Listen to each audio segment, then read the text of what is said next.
Hi, magandang hapon sa inyo. It's January 3 right now. And um, sabi ko magbibideo ulit ako after ng New Year. So here it is. How was your New Year? I hope it was a nice New Year, and I hope that wala mga nagtaasan ng mga reading sa mga katawan natin, sa kakakain natin ng mga bawal. They say na yung mga okasyon is our cheat days. Unfortunately, yung cheat days na yan ay sunod-sunod kasi mahaba yung bakasyon. So, alam mo naman ang mga bawat bahay kapag mga bakasyon, ang tendency magkainan, maglutuan, and kita-kita, kwentuhan, para yan sa mga malalaking pamilya. Sa aking pamilya, since maliit kami, isa yung anak na kasama ko dito, and then yung panganay ko is in Laguna. Unfortunately, uh, hindi namin siya nakasama kasi may trabaho siya doon. At saka, kasi may malaki kasi yung aso doon sa bahay doon. So, yung aso is about to turn 1 year old sa February, and first New Year niya to. So, I do not know kung paano siya magre-react doon sa putukan. True enough, yung aso nataranta daw nung nagputukan kasi yung aking mabait na kapitbahay sa Laguna is nag-text na kung po pwede sabihan ko yung aking anak na pasok yung aso kasi kawawa naman na kinakabahan, hindi nervous sa mga putukan. Hindi pa nga grabe yung putukan doon kasi last year we were there, and parang hindi naman ganun ka talaga yung putukan doon, halos wala nga. Tsaka at that time madilim pa yung lugar, hindi pa masyado nakabitan lahat ng ilaw. Pero ngayon, yun lang kasi yung lugar na yun, yung lugar ko na yun is yun lang ang part ng area na yun na medyo hindi pa ganun katao, kasi yung harapan ko is bakanting lote kasi parang pababa yun eh. Kaya since wala akong tao sa harapan, wala akong kapitbahay sa harap, medyo tahitahimik pa siya ng konti. Anyway, hindi siya kasing bongga ng mga putukan dito sa Manila na talagang, ang lalakas. Still, nataranta yung aso. Anyhow, yun ang dahilan kaya yung panganay ko is nandoon. Pero kinamusta ko naman siya, and sabi naman niya sa akin, sabi ko, anong food mo dyan? Sabi niya, spaghetti daw. Namili daw siya sa pure gold spaghetti. And I said sorry kasi wala nga ako doon. Yun naman ang gusto ko yung pag may okasyon, doon kami. Kasi awa ako sa kanya, mag-isa lang siya doon. But this year, since may trabaho yung bunso ko, and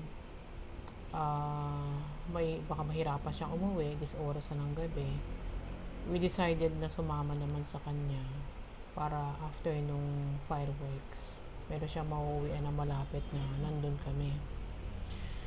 So, looking at that, this is the New Year and also the last Christmas, na pinaka super relax ako kasi nung Christmas, nagkasakit ako nun eh. Hindi ko alam kung bakit ako nanghihina. Hindi ko maintindihan. So, isipin ko pa lang na maglalakad ako papunta ng palengke.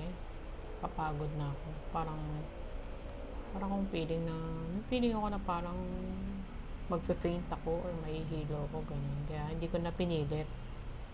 Kasi nagpapawis ako ng malamig, and basta yung alam ko na hindi ko kaya. So, hindi ako nakapagluto ng Pasko. Deliver lang kami. And then, nung New Year, sa Eastwood kami. Very first time sa buong buhay pamilya ko na nag-spend kami ng New Year outside of home. And yung bunso ko is kumuha siya ng Airbnb na condo unit. 5,000. Buti na lang may mga ganun. Kasi looking at it before, yung mga hotel, 'di ba? Pagka nag-book ka, lalo na kapag ganyang New Year, ay taga yan, mga 20 million isang gabi. Especially yung mga malapit sa mga putukan, 20 million. Buti na lang ngayon na hindi na monopolize sa mga hotels yung mga ganyan, because there are a lot of Airbnbs, there are a lot of choices, And hindi na sila basta-basta pwedeng magmalaki na, 'di ba, hotel, 'di ba? Kasi ang ganda nung unit talaga. Pagdating mo, it's very relaxing. You don't feel like parang ang feeling mo parang nasa hotel ka pa din because ang lawak nung may view, malawak yung salamin. Pag binuksan mo yung mga blinds niya ng mga full blind, pagka inangat mong ganyan, kita mo yung malaking malaking scenery sa labas. And we were at the 45th floor kaya masyadong tahimik. And then there are 2 bedrooms and then there are 2 comfort rooms, 1 bath. Yung isang comfort room andun yung bath. Sa kabila wala, comfort room lang. The kitchen is nice. There are plenty of utensils to use. If you like to cook, you can cook. Kaya lang siyempre, hindi naman kami nag-cook, no?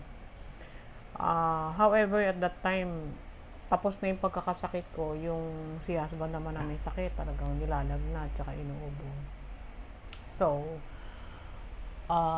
we checked in at 2 p.m. on December 31, tapos kumain lang kami doon sa may mall, balik sa loob ng condo unit, naligo lang yung bata, and then umalis na, pumunta na doon sa event niya. Kami dalawa na iwan.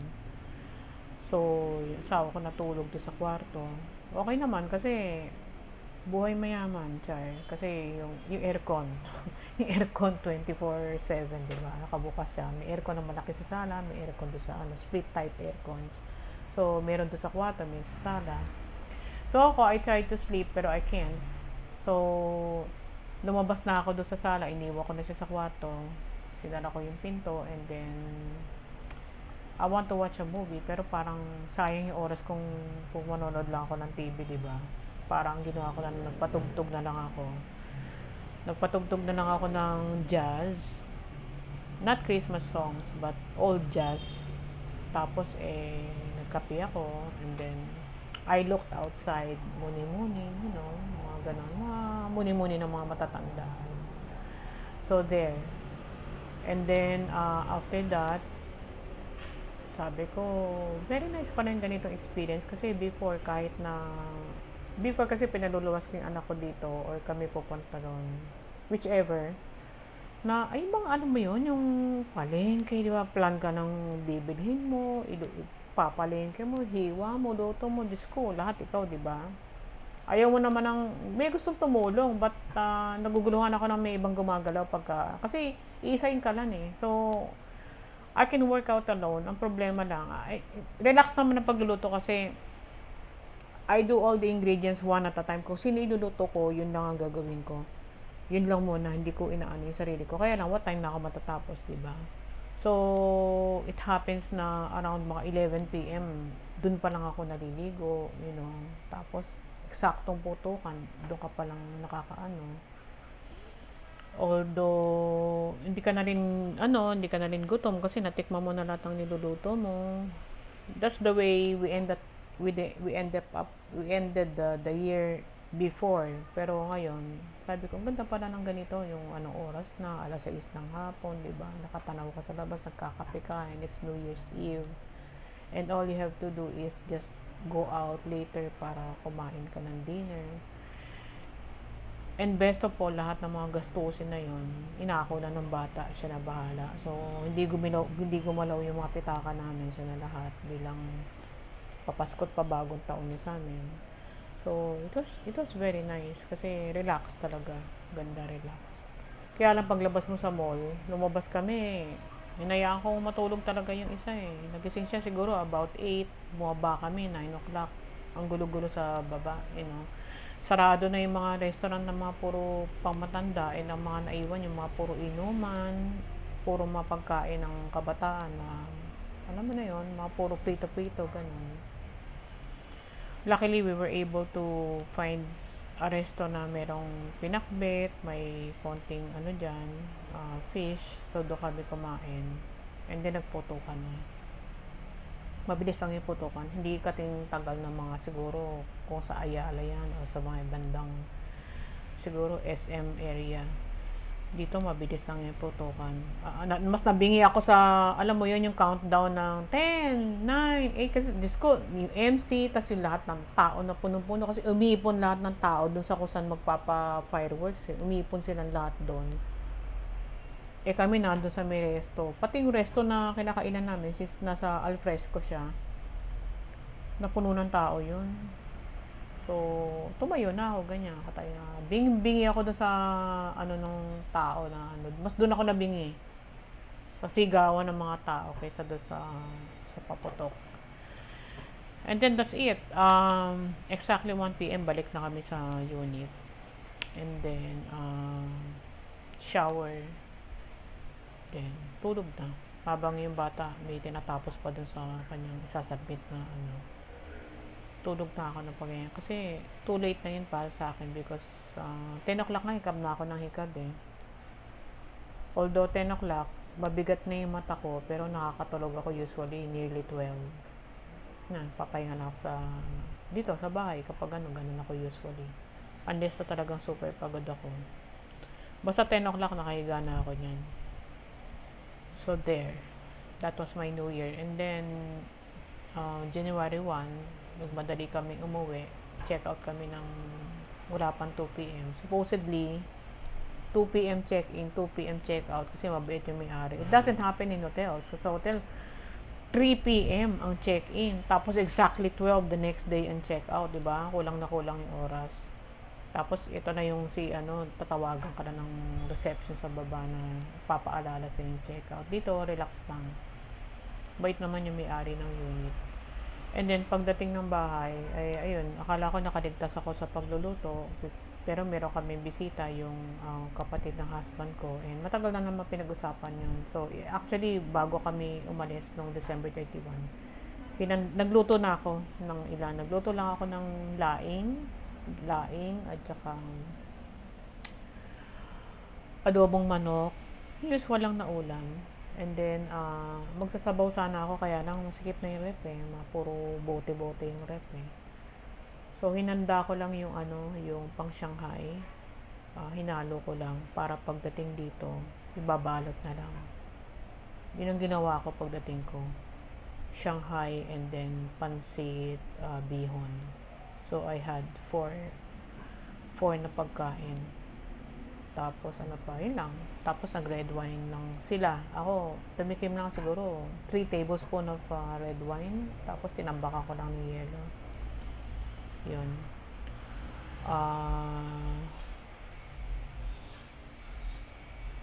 So yun. Okay naman. Okay naman yung aming New Year, start of our New Year. And then now, January 3, punta ako sa doktor. Actually, dapat pagsasabayin ko na-miss out ko yung, dapat ang mga check-up ko nung October, pero na-miss out ko lahat yun. Parang, naman ako na i-miss out. So, I had an appointment with my cardio dito sa may Makati Med. Reading. Actually, okay naman yung reading ko eh. Siyempre, sa tinagal natin ng ganyan, di ba? Alam na natin yung mga okay sa hindi. Although tumaas yung sugar ko na yung A1C, nasa level na siya ng diabetes. Nag-remission ako sa diabetes eh, ng around 2 years. 2 years, nag-remission ako. Pero now, sumampa na naman siya ng 6.5 kasi may pasaway talaga tayo minsan. Kakain tayo ng hindi natin maiwasan niya. Kasi kapag matanda ka na talaga, may mga takaw days ka talaga eh. May time na mahina ka kumain, pero yung mga cravings mo minsan, lalakas ka ron eh. And usually, ang hinahanap ng utak mo talaga yung matalamis. So, sometimes di natin ako control. Tumaas.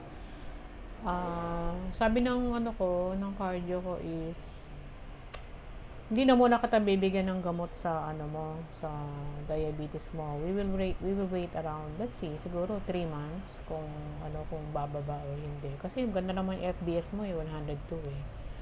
Kaso sabi ko sa kanya, Dok, ang problema ko lang kasi ihi ako ng ihi. Siguro sa buong magdamag ihi ako ng max na yung 3 sa buong magdamag. Pero sa buong araw, syempre inom ka ng tubig, 'di ba? Pag ihi mo pag inom mo in 30 minutes ilalabas mo 'yun eh. Itong mga kasama ko tinitingnan ko inuman din ng inuman ng tubig pero hindi naman pala punta ng CR, pero ako ganun.